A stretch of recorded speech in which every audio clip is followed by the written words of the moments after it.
முடியாத தொகுதி, வீழ்த்தவே முடியாத தொகுதி என்று சொன்ன ஆயிரம் விளக்கு தொகுதியில் ஒரு மகத்தான வெற்றியை நான் பெறுவதற்கு காரணமாக இருந்த தளபதி விஜய் அவர்களுக்கு என் நெஞ்சார்ந்த நன்றியை நான் தெரிவித்துக் கொள்கிறேன்.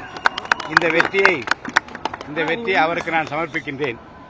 தேர்தல் நேரத்தில் இந்த தொகுதியில் தீவிரமாக அவர் எனக்காக பிரச்சாரம் செய்தது மக்கள் மத்தியில் எனக்கு மிகப்பெரிய செல்வாக்கை ஏற்படுத்தி தந்தது. இந்த வெற்றிக்கு அது காரணமாகவும் அமைந்தது. இந்த தேர்தலில் ஒரு அமைதி புரட்சியை தமிழ்நாடு பார்த்திருக்கிறது. என்னை பொறுத்தவரைக்கும் மீண்டும் ஒரு எம்ஜிஆர் தமிழ்நாட்டு மக்களுக்கு கிடைத்திருக்கிறார். மக்கள் விரும்புகிற ஒரு முதல்வர் கிடைத்திருக்கிறார். ஒரு அமைதி புரட்சியை நிலைநாட்டி இருக்கிற ஒரு முதல்வர் கிடைத்திருக்கிறார்.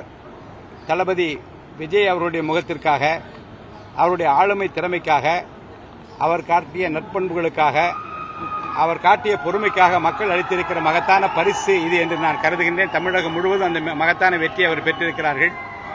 தமிழக அரசியல் வரலாற்றில் ஜனநாயகமா பரநாயகமா என்பதில் ஜனநாயகத்தை நிரூபித்து காட்டியிருக்கிற ஒப்பற்ற தலைவராக தளபதி விஜய் இருக்கிறார்.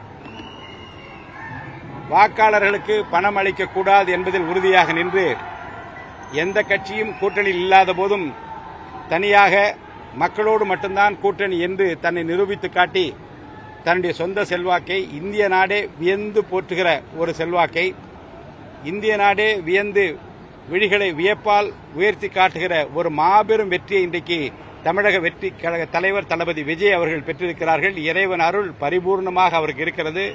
ஒரு நல்லாட்சியை தருவார்.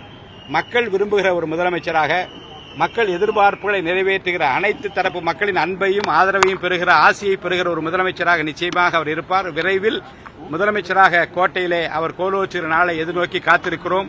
உங்கள் அனைவருக்கும், குறிப்பாக ஆயிரம் விளக்கு தொகுதி வாக்காளர் பெருமக்களுக்கும் என் நெஞ்சார்ந்த நன்றியை நான் இதன் மூலம் தெரிவித்துக் கொள்கிறேன்.